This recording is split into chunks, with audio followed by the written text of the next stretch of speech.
പ്രിയമുള്ളവരെ, വചനജ്വാല 1570 ദിനത്തിലേക്ക് പ്രവേശിക്കുന്ന ഇന്ന് ഡിസംബർ 18 വ്യാഴാഴ്ച എല്ലാവർക്കും ഏറ്റവും നല്ല ഒരു പ്രഭാതം ആശംസിക്കുന്നു. നമ്മൾ ഇന്ന് ദൈവത്തിൻ്റെ സ്നേഹം മണ്ണിൽ മനുഷ്യനായി അവതരിച്ചതിൻ്റെ ഓർമ്മകളിലൂടെ പോകുന്നു. നാം ഇന്ന് 25 നോമ്പിന്റെ 18 ദിവസത്തിലേക്ക് പ്രവേശിക്കുന്ന ഇന്നത്തെ വചന വായനയിൽ ഏശയ്യായുടെ പുസ്തകം 30 അധ്യായം 1 മുതൽ 16 വരെയുള്ള തിരുവാക്യങ്ങളാണ് ശ്രവിക്കുക. സഹായത്തിന് ഈജിപ്തിലേക്ക്. കർത്താവ് അരുളി ചെയ്യും, എന്റേതല്ലാത്ത പദ്ധതികൾ നടപ്പിലാക്കുകയും എനിക്ക് അഹിതമായ സഖ്യം ഉണ്ടാക്കുകയും ചെയ്ത് പാപം കുന്നുകൂട്ടിയ അനുസരണമില്ലാത്ത സന്തതികൾക്ക് ദുരിതം.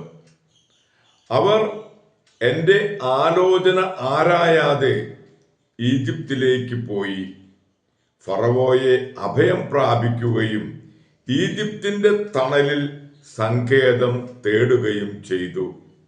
അതിനാൽ ഫറവോയുടെ സംരക്ഷണം നിങ്ങൾക്ക് ലജ്ജയും ഈജിപ്തിന്റെ തണലിലെ സങ്കേതം നിങ്ങൾക്ക് അപമാനവും ആകും. അവന്റെ ഉദ്യോഗസ്ഥന്മാർ സേവാനിലും നയതന്ത്ര പ്രതിനിധികൾ ഹനാസിലും എത്തിയിട്ടും നിങ്ങൾ നിഷ്പ്രയോജനമായ ഈ ജനത നിമിത്തം അപമാനിതരായി. സഹായമോ നേട്ടമോ അല്ല അവർ മൂലം ലഭിച്ചത്, ലജ്ജയും അപമാനവും മാത്രം. നെഗബിലെ വന്യമൃഗങ്ങളെ കുറിച്ചുള്ള അരുളപ്പാട്. കഷ്ടതയും കഠിനവേദനയും നിറഞ്ഞ ദേശത്തിലൂടെ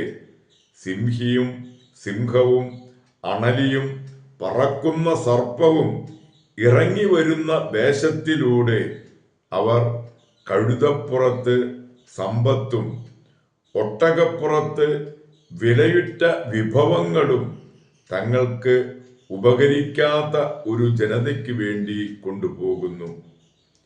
ഈജിപ്തിന്റെ സഹായം വ്യർത്ഥവും നിഷ്ഫലവും ആണ്. അതിനാൽ ഞാൻ അവളെ നിശ്ചലയായി ഇരിക്കുന്ന റഹാബ് എന്ന് വിളിച്ചു. അവിശ്വസ്ത ജനം. വരും നാളിൽ എന്നേക്കുമുള്ള സാക്ഷ്യത്തിനായി അത് അവരുടെ മുൻപിൽ ഒരു ഫലകത്തിൽ രേഖപ്പെടുത്തുകയും പുസ്തകത്തിൽ എഴുതുകയും ചെയ്യുക. എന്തെന്നാൽ അവർ കലഹിക്കുന്ന ജനവും വ്യാജം പറയുന്ന മക്കളും കർത്താവിൻ്റെ ഉപദേശം ശ്രവിക്കാത്ത സന്തതികളും ആണ്. ദർശിക്കരുത് എന്ന് ദീർഘദർശികളോടും ശരിയായിട്ടുള്ളത് നിങ്ങളോട് പ്രവചിക്കരുത്, മറിച്ച് കേൾക്കാൻ ഇൻപമുള്ളതും മിഥ്യയായിട്ടും മാത്രം പറയുക. നേർവഴി വിട്ടുപോകുക, മാർഗത്തിൽ നിന്ന് പിന്തിരിയുക. ഇസ്രായേലിന്റെ പരിശുദ്ധനെ പറ്റി ഇനി ഒന്നും ഞങ്ങൾക്ക് കേൾക്കേണ്ടതില്ല എന്ന് പ്രവാചകന്മാരോടും അവർ പറയുന്നു. അതിനാൽ ഇസ്രായേലിന്റെ പരിശുദ്ധൻ അരുളി ചെയ്യുന്നു, നിങ്ങൾ ഈ വചനം തിരസ്കരിക്കുകയും മർദ്ദനത്തിലും വൈകൃതത്തിലും വിശ്വസിക്കുകയും അവയിൽ ആശ്രയിക്കുകയും ചെയ്യുന്നതിനാൽ ഈ അകൃത്യം നിങ്ങൾക്ക് തകർന്നു വീഴാറായി തള്ളി നിൽക്കുന്ന ഉയർന്ന മതിലിലെ വിള്ളൽ പോലെ ആയിരിക്കും. അത് നിർദ്ദയം അടച്ച കുശവന്റെ കലം പോലെ ആയിരിക്കും. അടുപ്പിൽ നിന്ന് തീ കോരുന്നതിനോ കൽത്തൊട്ടിയിൽ നിന്ന് വെള്ളം കോരിയെടുക്കുന്നതിനോ ഉപകരിക്കുന്ന ഒരു കഷണം പോലും അതിൽ അവശേഷിക്കുകയില്ല. അതിനാൽ ഇസ്രായേലിന്റെ പരിശുദ്ധനായ ദൈവമായ കർത്താവ് അരുളി ചെയ്തു, തിരിച്ചു വന്ന് സ്വസ്ഥമായിരുന്നാൽ നിങ്ങൾ രക്ഷപ്പെടും. സ്വസ്ഥതയും ആശ്രയവും ആയിരിക്കും നിങ്ങളുടെ ബലം. എന്നാൽ നിങ്ങൾ അങ്ങനെ ആയിരിക്കുകയില്ല. നിങ്ങൾ പറഞ്ഞു, ഇല്ല, ഞങ്ങൾ കുതിരപ്പുറത്ത് കയറി ശീഘ്രം സഞ്ചരിക്കും. അതിനാൽ നിങ്ങൾ വേഗം അകന്നു പോകും. ഞങ്ങൾ ശീഘ്രതയുള്ള പടക്കുതിരയുടെ പുറത്ത് സഞ്ചരിക്കും എന്ന് നിങ്ങൾ പറഞ്ഞു.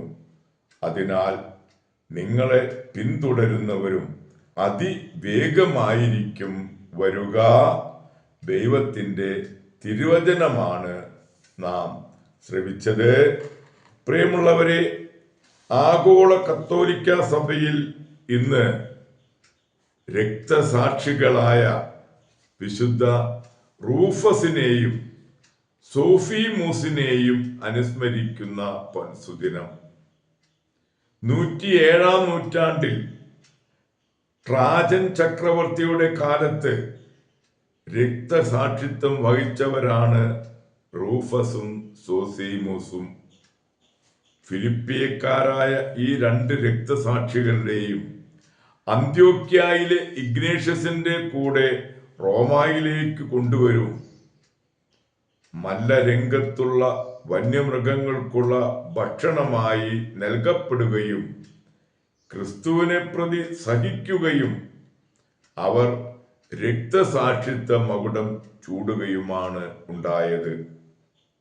പ്രിയമുള്ളവരെ, ഇന്നു തന്നെയാണ് വിശുദ്ധ വിനോബാൾഡിനെയും അനുസ്മരിക്കുന്നത്. വിശുദ്ധ വില്ലിബാൾഡിന്റെയും വിശുദ്ധ വാൾബൂരാഗായുടെയും സഹോദരനാണ് ഇംഗ്ലീഷുകാരനായ വിശുദ്ധ വിനേബോൾഡ്. സഹോദരങ്ങളോടുകൂടി തീർത്ഥയാത്രയ്ക്കായി റോമായിൽ എത്തിയപ്പോൾ വിനേബോൾഡ് രോഗബാധിതനായി. അവിടെ 7 വർഷം തനിച്ച് താമസിച്ച് പഠിക്കുകയും യഥാകാലം ഒരു ബെനഡിക്റ്റൻ സന്യാസിയാവുകയും ചെയ്തു. വിശുദ്ധ ബോണിഫസിന്റെ ക്ഷണപ്രകാരം ജർമ്മനിയിൽ പോയി ഹീഡൻഫെയിം ആശ്രമത്തിൽ ആപട്ടായി. സഹോദരിയായ വാൾബൂഗാർക്ക് മെത്രാനച്ചൻ ഒരു മഠം പണിതു കൊടുത്തു. രണ്ടുപേരും സുവിശേഷ പ്രഘോഷണത്തിൽ സഹായിക്കുകയും ഇരുവരും വിശുദ്ധരുമായി. വിശുദ്ധ വിനേബാൾഡിന്റെയും ധീരരക്തസാക്ഷികളായ വിശുദ്ധ റൂഫസിന്റെയും സോസിമൂസിന്റെയും മധ്യസ്ഥം യാചിച്ച് നമുക്ക് ഇന്നത്തെ ഈ നല്ല ദിവസത്തിലേക്ക് പ്രവേശിക്കാം. എല്ലാവർക്കും നല്ല ഒരു വ്യാഴാഴ്ച ദിവസം ആശംസിക്കുന്നു. ദൈവം നമ്മെ ഓരോരുത്തരെയും സമൃദ്ധമായി അനുഗ്രഹിക്കട്ടെ.